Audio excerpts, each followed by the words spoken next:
Hi everyone. तो आज से अपन शुरू कर रहे हैं एमपी आबकारी के जीके जीएस के पीवाईक्यू को। तो आबकारी के एग्ज़ाम में जो 2023 में हुए थे उनमें जीके जीएस के कौन से क्वेश्चंस पूछे गए थे उन सारे क्वेश्चंस को अपन सॉल्व करेंगे। इसके साथ साथ कुछ उन क्वेश्चन से रिलेटेड एक्स्ट्रा फैक्ट को भी करेंगे, जिससे अगर इस प्रकार के क्वेश्चंस बनते हैं या थोड़ा सा और अधिक उस क्वेश्चन के बारे में कोई और क्वेश्चन बनता है तो उस क्वेश्चन को अपन सॉल्व कर सकें। तो चलिए शुरू करते हैं। तो पहला क्वेश्चन देखिए मेरे भाई, पहला क्वेश्चन दिया गया है कि कर्म योद्धा ग्रंथ किसके जीवन पर लिखा गया है। तो जो कर्म योद्धा ग्रंथ है ना मेरे भाई, ये नरेंद्र मोदी जी के जीवन पर लिखा गया है। ठीक है।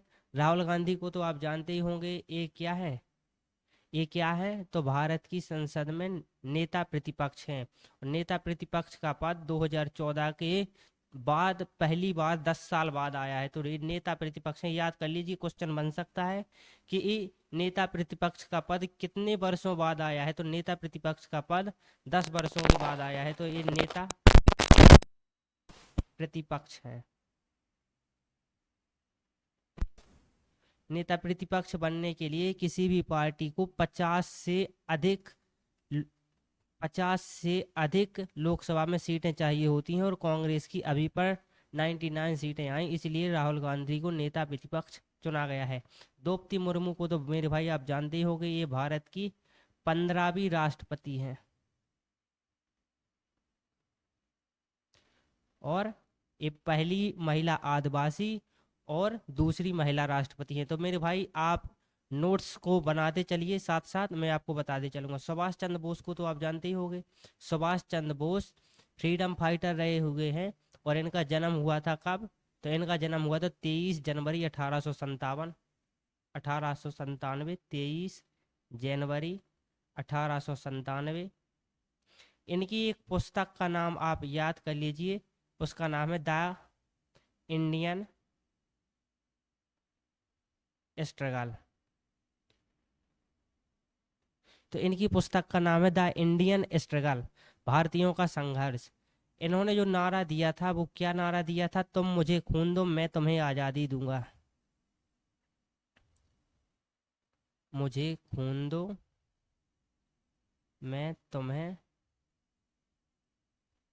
आज़ादी दूंगा। मेरे भाई ये कांग्रेस के 2 बार अध्यक्ष चुने गए हैं। कब?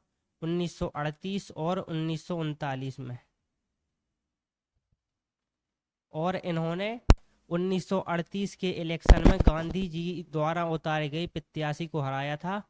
और और वो कांग्रेस पार्टी के अध्यक्ष बने थे। इसी के बाद गांधी जी ने कहा था कि ये मेरे प्रत्याशी की हार नहीं, मेरी हार है। तो अगर इस प्रकार का क्वेश्चन पूछा जाए तो इसका आप जवाब दे सकते हो कि कौन सी कांग्रेस अधिवेशन के बाद महात्मा गांधी ने कहा था कि यह मेरे प्रत्याशी की नहीं, मेरी हार है। तो आप बता सकते हो हरिपुरा अधिवेशन 1938। चलिए अगला क्वेश्चन देखते हैं। अगला क्वेश्चन है मेरे भाई, क्या SDG 6 किस वर्ष तक यह सुनिश्चित करने पर केंद्रित है कि सभी के पास स्वच्छ, भरोसेमंद जल और पर्याप्त जल स्वच्छता तक पहुंच है। तो SDG 6 का फुल फॉर्म क्या होता है? Suitable development goal 6। तो ये किसके द्वारा जारी किया जाता है? तो ये किया जाता है मेरे भाई संयुक्त राष्ट्र। तो इस संयुक्त राष्ट्र का सतत विकास कार्यक्रम का सतत विकास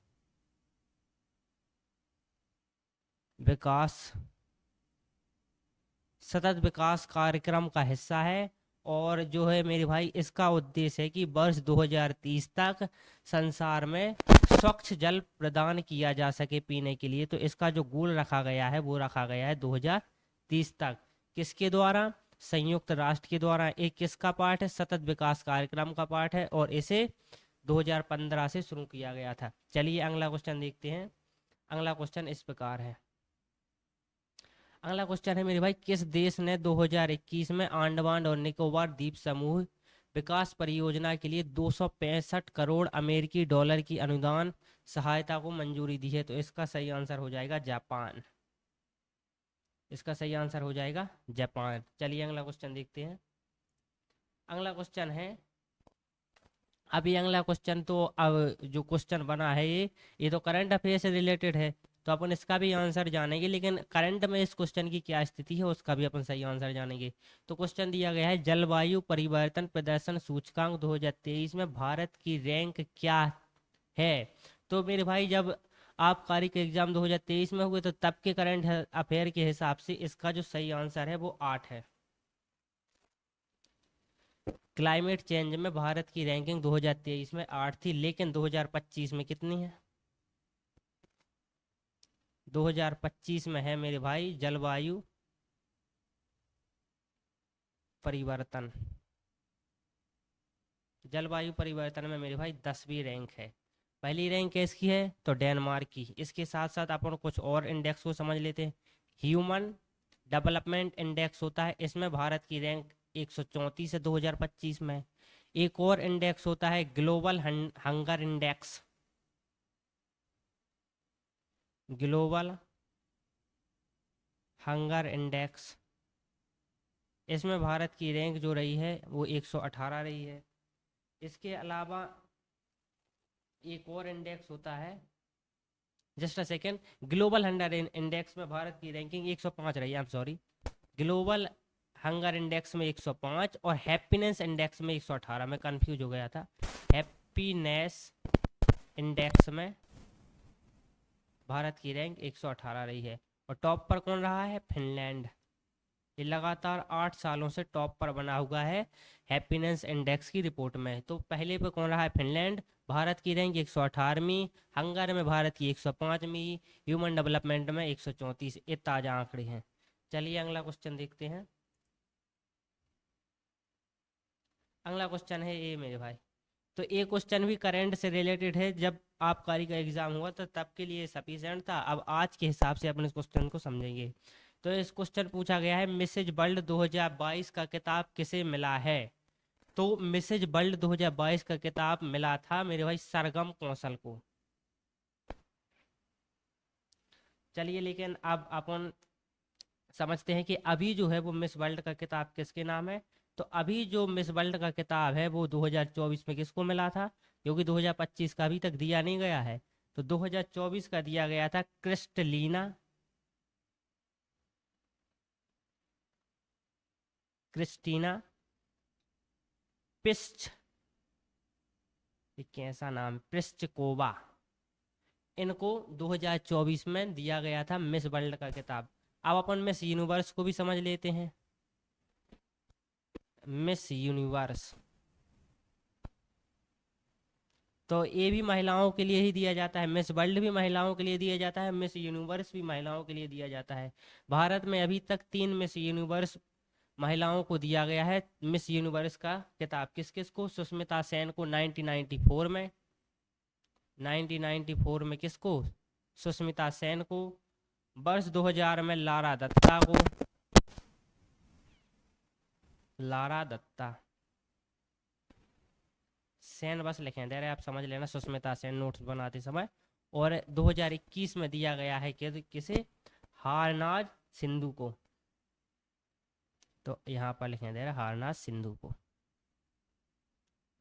तो 2021, अब याद कर लेना, हारनाज सिंधु को क्वेश्चन अभी भी बन सकता है कि तीसरी भारतीय महिला कौन है जिन्हें मिस यूनिवर्स का किताब दिया गया है। तो उनका नाम है हारनाज सिंधु। और जो अभी मिस यूनिवर्स चुनी गई हैं 2024 में, 2024 में जो मिस यूनिवर्स चुनी गई हैं उनका नाम क्या है आप बताना। तो उनका नाम है विक्टोरिया केजर। तो मैं यहाँ पर लिख देता हूँ विक्टोरिया केजर। तो विक्टोरिया केजर को करंट में मिस यूनिवर्स चुना गया है 2024 में।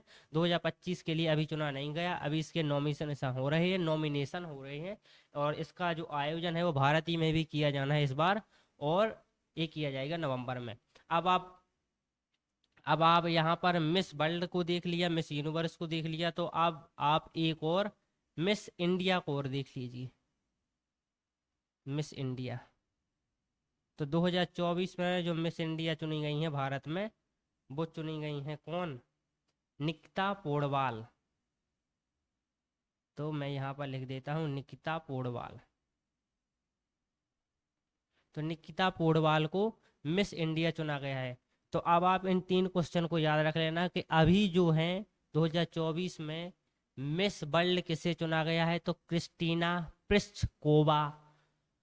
अभी करंट में मिस यूनिवर्स किसे चुना गया है, तो विक्टोरिया क्रेजर। और मिस इंडिया किसे चुना गया है, निकिता पोडवाल। एक क्वेश्चन बन सकता है, वेरी वेरी इंपॉर्टेंट है, इसको 3 स्टार से ज़्यादा दे सकती है आप।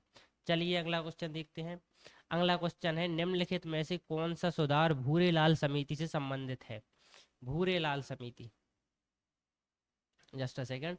तो भूरेलाल समिति से संबंधित है मोटर वाहन कर में वृद्धि। तो मोटर वाहन कर में वृद्धि ये भूरेलाल समिति से संबंधित है। कुछ और को अपन देख लेते हैं यहाँ पर।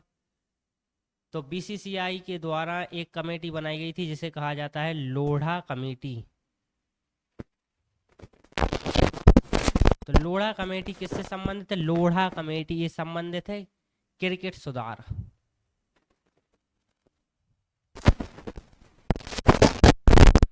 दूसरा, अब देखो अगर यही क्वेश्चन होता भारत में क्रिकेट के सुधारों की सिफारिश के लिए कौन सी कमेटी बनाएगी, तो इसका सही आंसर पहले का हो जाता लोढ़ा कमेटी। मोटर वाहन कर में वृद्धि के लिए कौन सी कमेटी, भूरेलाल समिति। असंगठित असंगठित क्षेत्र के लिए पेंशन योजना, तो ये केंद्र सरकार के द्वारा पेंशन योजना चलाई जा रही हैं, इसके लिए कोई। बैंकिंग सुधार के लिए आप याद रखना, बैंकिंग सुधार के लिए चुनी गई थी रंग राजन समिति। रंग राजन समिति। और एक और आप याद कर लेना, नरसिम्हन समिति।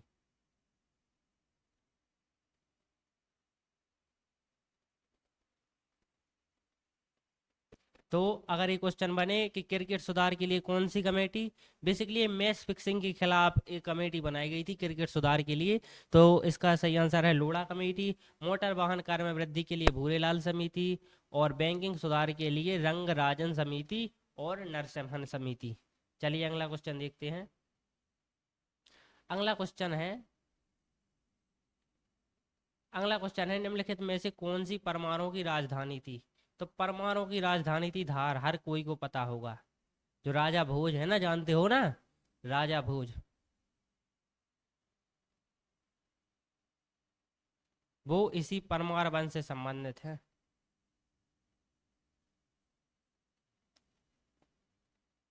और जो नागपट्टिनम है ये एक बंदरगाह रहा है चोल चोल शासन के दौरान। बाड़मेर और जोधपुर ये राजस्थान के 2 शहर हैं। चलिए अगला क्वेश्चन देखते हैं। अगला क्वेश्चन है, किसके अनुसार सुल्तान पृथ्वी पर ईश्वर का छाया है। मतलब ऐसा किसने कहा था, तो ऐसा कहा था बलबन ने। बलबन ने अपने आप को माना था कि मैं जिल्ले लाही हूँ। जिल्ले लाही का अर्थ होता है ईश्वर का साया हूँ। तो मैं ईश्वर का साया हूँ, जिल्ले लाही हूँ, ये बलबन ने कहा था। बलबन के बारे में जरा सा पढ़ लीजिए। बलबन जो राजा बना था वो बना था 1266 से लेके 1287 तक। इसी ने दिया था सजदा और पेबोस, माने बादशाह के पैर चूमो और सलाम करो, पेबोस। बलबन जो है वो दीवाने चहलगान, जो 40 तुर्क सरदारों का ग्रुप होता था जिसे इल्तुतमिश ने इजाद किया था, उसका सदस्य रहा है। तो यह 40 तुर्क सरदारों का सदस्य रहा है। और क्या है, और क्या बलबन के बारे में आप याद कर सकते। इसने एक क्वेश्चन और पूछा जा सकता है कि लोह और रक्त की नीति किसने अपनाई थी, तो इसी ने, लोह व रक्त की नीति। और कुतुबुद्दीन ऐबक, कुतुबुद्दीन ऐबक के बारे में तो आप जानते ही होंगे, इसके बारे में थोड़ा सा बता दे रहे। कुतुबुद्दीन ऐबक ये गुलाम वंश का संस्थापक था, गुलाम वंश।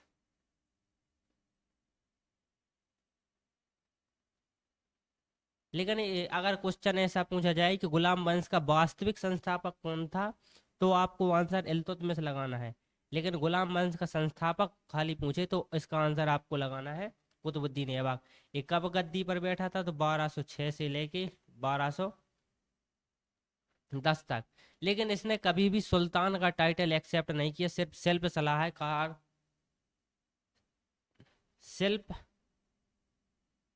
सालार का टाइटल स्वीकार किया। इसने कभी भी बादशाह का टाइटल स्वीकार नहीं किया। कुतुबुद्दीन ऐबक ने 1206 से 1210 तक दिल्ली का ये सुल्तान रहा। इसी ने कुतुब मीनार का निर्माण करवाना शुरू किया था। कुतुब मीनार का निर्माण आरंभ इसने करवाया था। बाद में उसको इल्तुतमिश ने कंप्लीट कराया और उसके बाद फिरोज शाह तुगलक ने भी उसको जीर्णोद्धार करवाया। तो ये आगे पढ़ेंगे अपन। जोना खान किसका नाम था? तो ये नाम था मोहम्मद बिन तुगलक का। मोहम्मद बिन तुगलक का। मोहम्मद बिन तुगलक 1325 से लेके 1351 तक दिल्ली सल्तनत का राजा हुआ। और इसी ने ही दिल्ली से राजधानी दौलताबाद स्थानांतरित की थी। इसी ने ही इब्न बतूता को दिल्ली का काजी नियुक्त किया था। एक क्वेश्चन पूछा जा सकता है कि निम्नलिखित में से किसने दिल्ली का काजी इब्न बतूता को नियुक्त किया था? तो जोना खान ने। तो इस प्रकार के क्वेश्चन बन सकते हैं। चलिए अगला क्वेश्चन देखते हैं। अगला क्वेश्चन है ए कि निम्नलिखित में से कौन पद्मावत के लेखक हैं? तो मलिक मोहम्मद जायसी साहब पद्मावत के लेखक हैं। तो मलिक मोहम्मद जायसी ने पद्मावत लिखा है। इसमें किसके बारे में बताया गया है? तो रानी पद्मिनी, रानी, पहले लिखे राजा रतन सिंह, रतन सिंह प्लस रानी पद्मावती। इसमें बेसिकली बताया जाता है कि अलाउद्दीन खिलजी ने किस प्रकार रानी पद्मावती को पाने के लिए चित्तौड़ पर आक्रमण किया और रानी पद्मावती ने जौहर कर लिया। इस प्रकार से राजा रतन सिंह और रानी पद्मावती के प्रेम कहानी पर आधारित ये मलिक मोहम्मद जायसी द्वारा पद्मावत को लिखा गया था। उसके बहुत बाद में तकरीबन 100 साल बाद लिखा गया। अब देखना एक चीज़ और, अलाउद्दीन खिलजी के बारे में यहाँ पर आपको बता दूं कि हाँ बता ही देता हूँ। अलाउद्दीन खिलजी के बारे में देखिए कि 1296 में ये अपने ससुर भी कह सकते हैं और चाचा भी कह सकते हैं को मारकर, अर्थात जलालुद्दीन खिलजी को मारकर ये सुल्तान बना। तो 1296 में कौन? अलाउद्दीन राजा बनता है। इसने 3 कर लगाए, वो इम्पोर्टेंट है आपके लिए। कौन कौन? घरई, चरई और जजिया। ये इम्पोर्टेंट है आपके लिए।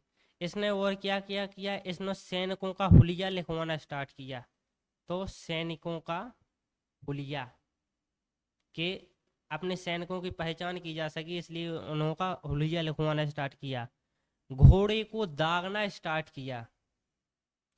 तो घोड़े को दागना। और इसने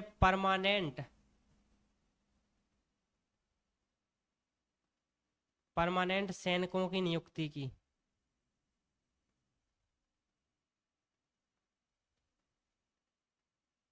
और क्या किया? इसने बाजार नियंत्रण व्यवस्था की स्थापना भी की। बाजार नियंत्रण अर्थात बाजारों का मूल्य खुद नियंत्रित करता था। और इसके बारे में आपको क्या याद करना चाहिए? इसके कार्य इंपॉर्टेंट हैं। सैनिकों का हुलिया लिखवाया, घोड़े को दागना शुरू किया और परमानेंट सैनिकों की नियुक्ति, बाजार नियंत्रण, अर्थव्यवस्था और क्या आ, और कुछ इसके बारे में आपको क्या याद करना चाहिए? हाँ, इन्होंने कुछ क्षेत्रों को भी जीता। इसने मालवा को जीता, इसने चित्तौड़ को जीता, इसने रणथंभौर को जीता। और इसकी एक जो अंतिम इच्छा थी कि ये पूरी दुनिया को जीतना चाहता था लेकिन जीत नहीं पाया।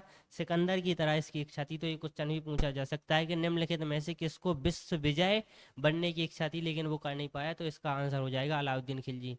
तो अलाउद्दीन खिलजी के बारे में इतना ही फैक्ट काफ़ी है। चलिए अगला क्वेश्चन देखते हैं। और कोई जोना खान के बारे में फिर बताऊंगा, मलिक मोहम्मद जायसी। चलिए अगला क्वेश्चन देखिए पहले। अगला क्वेश्चन है इस प्रकार।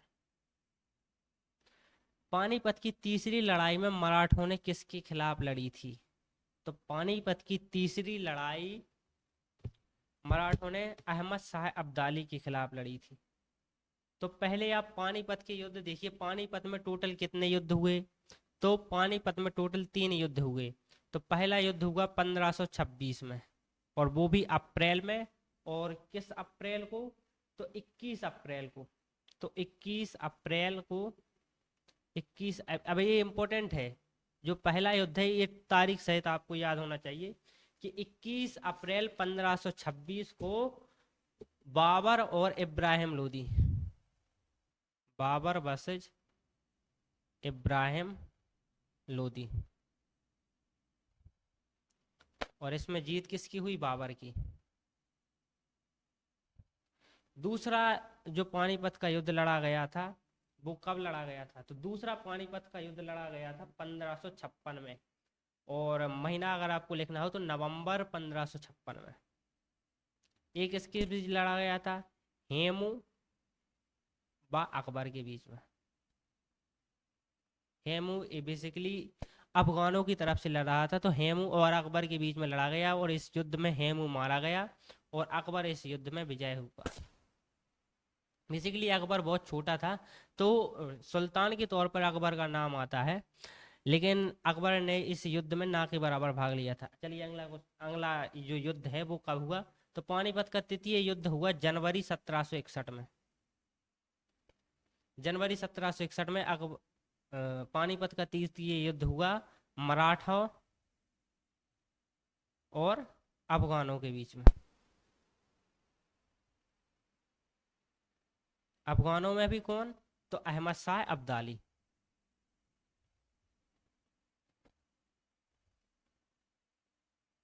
और इस युद्ध में अहमद शाह अब्दाली अर्थात मराठों की इस युद्ध में हार हुई और अफगानों की विजय हुई।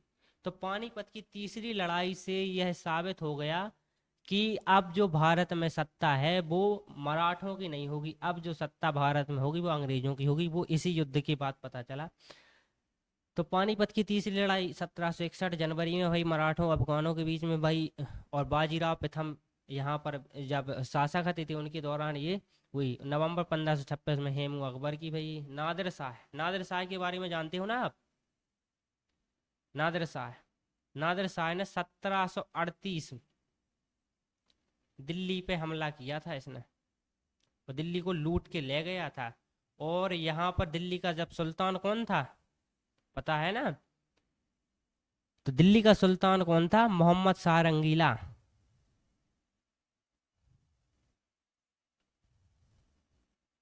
तो मोहम्मद शाह रंगीला और नादिर शाह की सेना करनाल के पास लड़ी, इसलिए इसको कहा जाता है करनाल का युद्ध।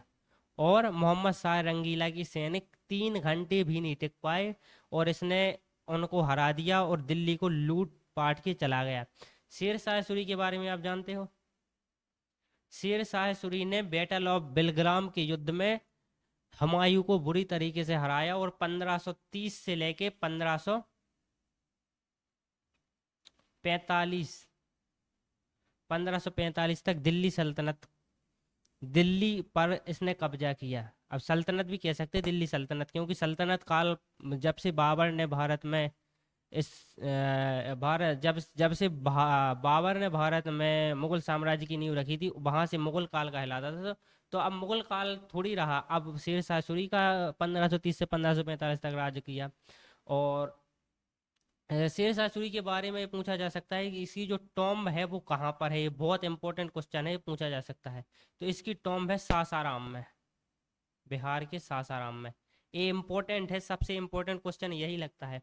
और शेर शाह सूरी की और भी कार है कि इसने दिल्ली में जो रेड फोर्ट है ना उसका निर्माण कराया था, जिसे ओल्ड किला कहा जाता है।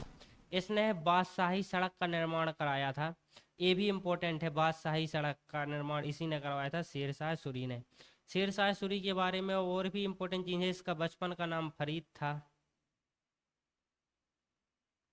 तो आप इतनी चीज़ें याद कर लो, अगर कहीं और स्पेस मिलता है तो इसके बारे में और अधिक जानकारी अपन जानेंगे। चलिए देखते हैं, निम्नलिखित में से कौन सी रिपोर्ट विश्व बैंक द्वारा जारी नहीं की जाती है। तो नहीं पर आओ, तो विश्व विकास रिपोर्ट तो ये बिल्कुल जारी की जाती है वर्ल्ड बैंक के द्वारा। तो विश्व विकास रिपोर्ट में क्या होता है, तो इसमें सामाजिक कल्याण की बातें, सामाजिक कल्याण, जीवन प्रत्याशा, शिक्षा आदि जैसी चीजों को शामिल किया जाता है विश्व विकास रिपोर्ट। विकास में हर एक चीज का विकास, सामाजिक विकास, जीवन विकास, आर्थिक विकास, शिक्षा में विकास, इस तरह की जो रिपोर्ट है वो वर्ल्ड बैंक जारी करती है। अंतर्राष्ट्रीय ऋण सांख्यिकी, ये भी वर्ल्ड बैंक के द्वारा जारी की जाती है, अंतर्राष्ट्रीय ऋण सांख्यिकी। इसके द्वारा वह विभिन्न देशों पर जो लोन है उसको उजागर करती है कि किसी देश ने वर्ल्ड बैंक से कितना लोन लिया है। तो अंतर्राष्ट्रीय ऋण सांख्यिकी के बारे में आप समझ गए। तो ये लोन के बारे में बेसिकली बताता है, लोन,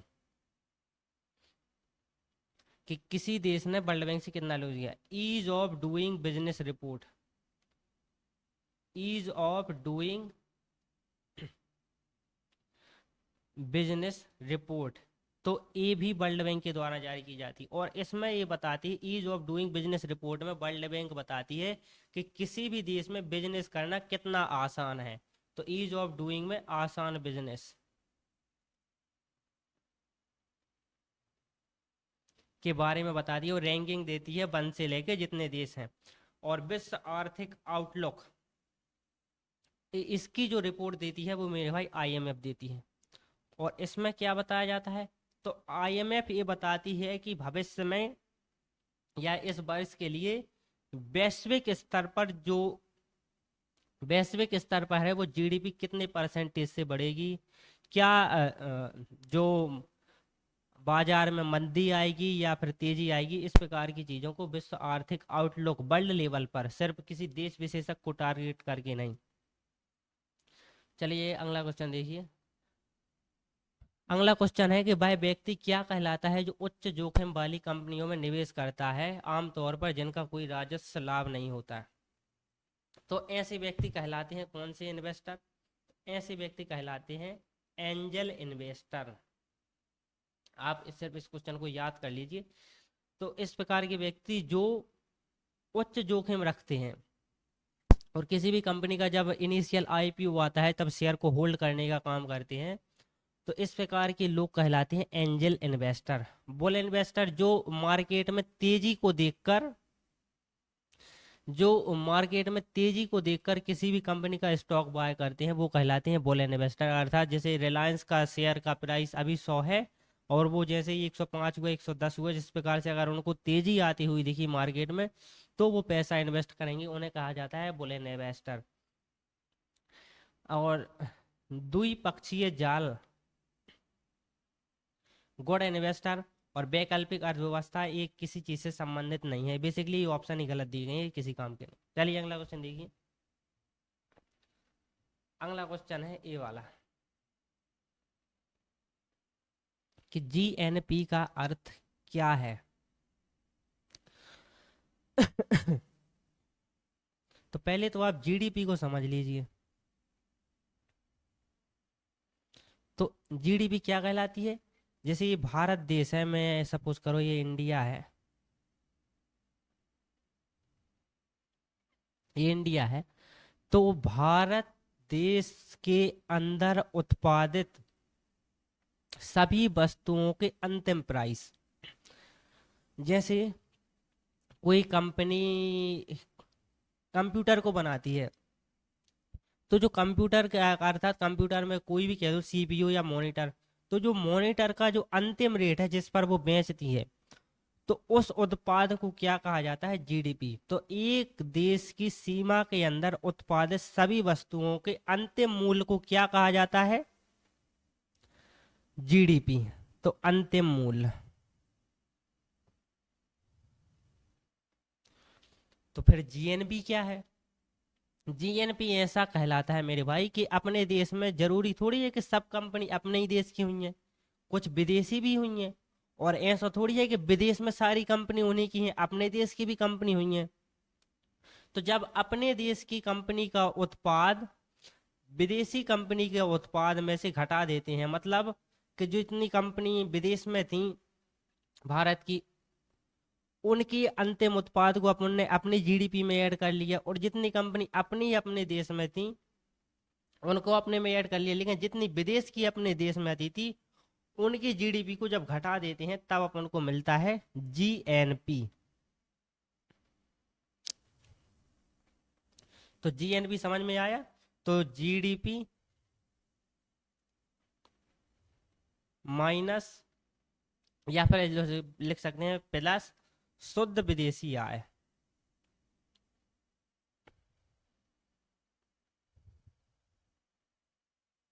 बराबर होता है जीएनपी।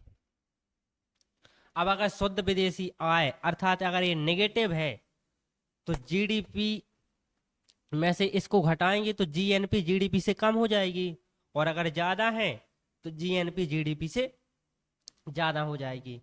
तो अब आपको समझ में आएगा जीएनपी का अर्थ क्या होता है। जीएनपी का अर्थ होता है ग्रोस नेशनल प्रोडक्ट, और जो दूसरा विकल्प दिया गया है ग्लोबल नेशनल प्रोडक्ट। तो ये तो कोई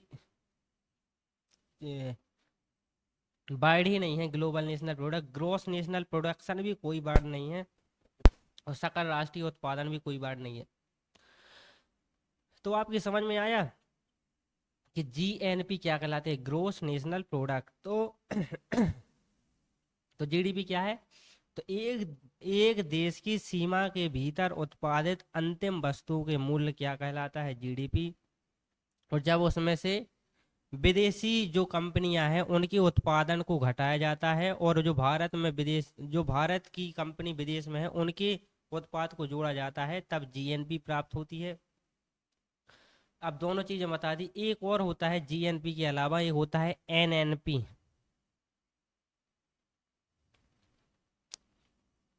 तो एनएनपी को भी समझ लीजिए। जब अपन ने निकाली जी एन पी, जीएनपी कैसे निकाली, अपन ने विदेश वाली को बाहर कर दिया। अब एनएनपी कैसे निकलती है, तो एनएनपी निकालने के लिए इस जो जीएनपी में है इसमें से टैक्स को बाहर कर देते हैं और प्लस सब्सिडी को ऐड कर देते हैं, तो निकल आता है नेट नेशनल प्रोडक्ट। तो जीएनपी क्या है, जैसे किसी वस्तु का प्राइस 20 रुपये है, सरकार उस पर 2 रुपया को टैक्स लगा रही, तो उस वस्तु का प्राइस कितना हुआ, 18 रुपये, लेकिन सरकार उस पर 50 पैसे की सब्सिडी भी दे रही, तो उसका जो प्राइस होगा वो 17 रुपया 50 पैसे होगा। तो रियल में प्राइस तो ये होगा। तो आपको पास एनएनपी भी समझ में आ गई, जीडीपी भी समझा दी मैंने, जीएनपी भी समझा दी। चलिए अगला क्वेश्चन देखते हैं। अगला क्वेश्चन है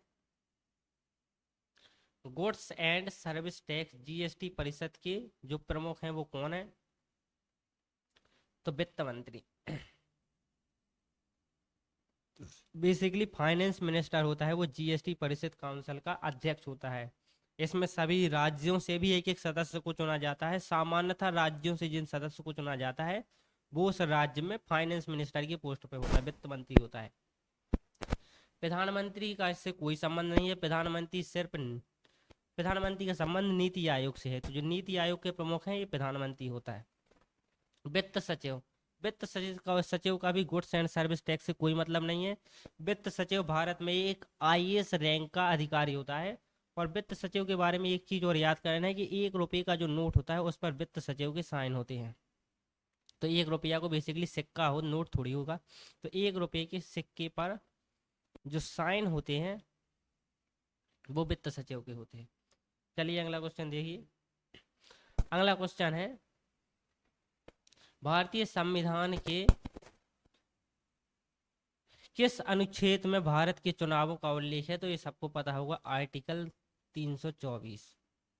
अब आर्टिकल 328 में भी, तो आर्टिकल 328 का संबंध उससे है कि विधानसभा निर्वाचन से संबंधित, विधानसभा अपने मतलब विधानसभा का में अगर कोई चुनाव हो रहे हैं तो अपने निर्वाचन से संबंधित जो कानून बनाती है उन्हें रखा गया है 28 में, तो विधानसभा लिखें दे रहे हैं हम, विधानसभा निर्वाचन संबंधी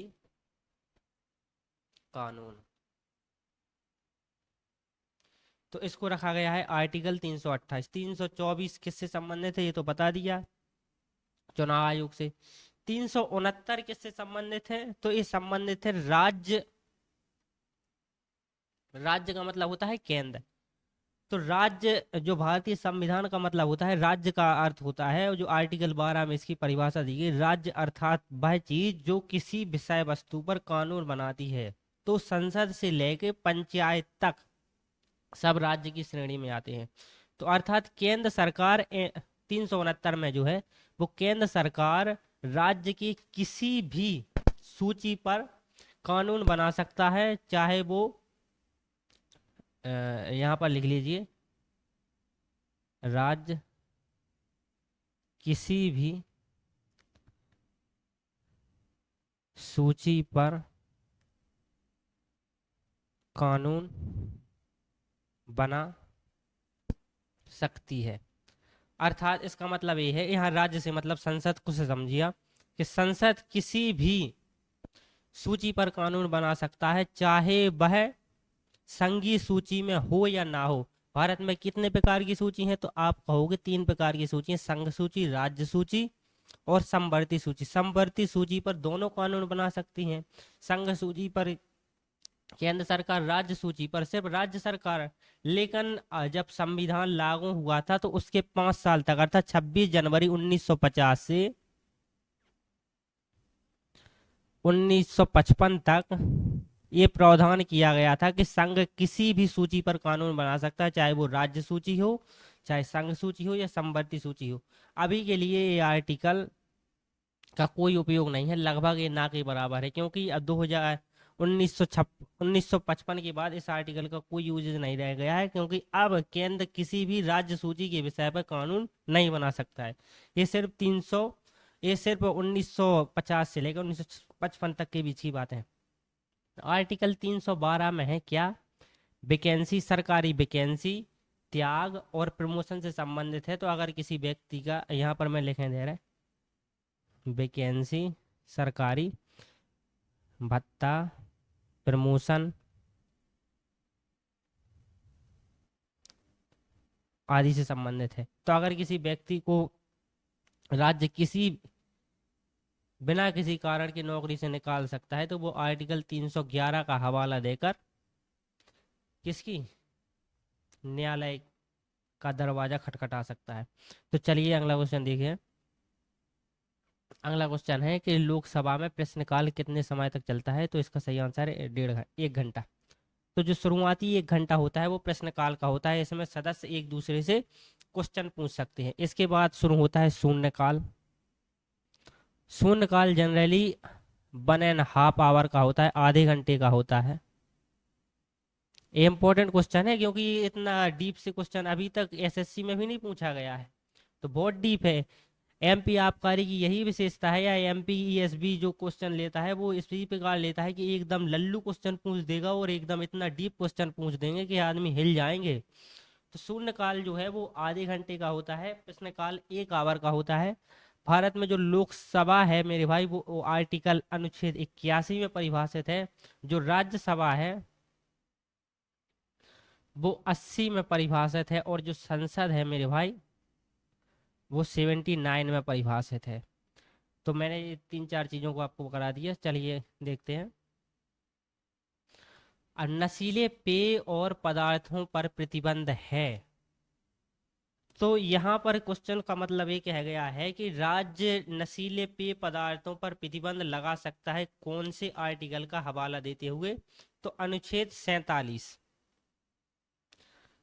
बेसिकली ये डीपीएसपी का विषय है, अर्थात 36 से लेके 50 तक डीपीएसपी हैं। तो इसमें कहा गया है कि राज्य ऐसे कानूनों को बना सकती है जिसमें व्यक्ति के सार्वजनिक हित, सार्वजनिक कल्याण और स्वस्थ होने की कामना की जाए, कल्याणकारी कामना की जाए, तो इस प्रकार के कानून बना सकती है। और जो मादक पदार्थ हैं इससे व्यक्ति की सेहत पर बुरा प्रभाव पड़ता है तो ये आर्टिकल 47 के अधीन है। इसीलिए सरकार इसके खिलाफ कानून बना सकती है अनुच्छेद 47 का उपयोग करके, लेकिन सजा नहीं दे सकती, क्योंकि डीपीएसपी एक रिकमेंडेशन का काम करती है। तो अगर कोई दारू पीएस पुलिस को मिल जाए तो उसको सजा नहीं दे पाती, क्योंकि वो डीपीएसपी का विषय है। चलिए अगला क्वेश्चन देखिए। अगला क्वेश्चन है, भारतीय संविधान के किस अनुच्छेद में भारत के चुनाव आयोग का उल्लेख है? तो ये तो मैंने ऑलरेडी आपको करा दिया। तो आज यहीं तक रहने देते हैं, कल और क्वेश्चंस को अपन करेंगे, इस सीरीज को लगातार रखेंगे। आप नोट्स को बनाते रहना, और एग्ज़ाम जब तक आपका आएगा आप जी के जीएस की बहुत अच्छी तैयारी कर चुके होंगे।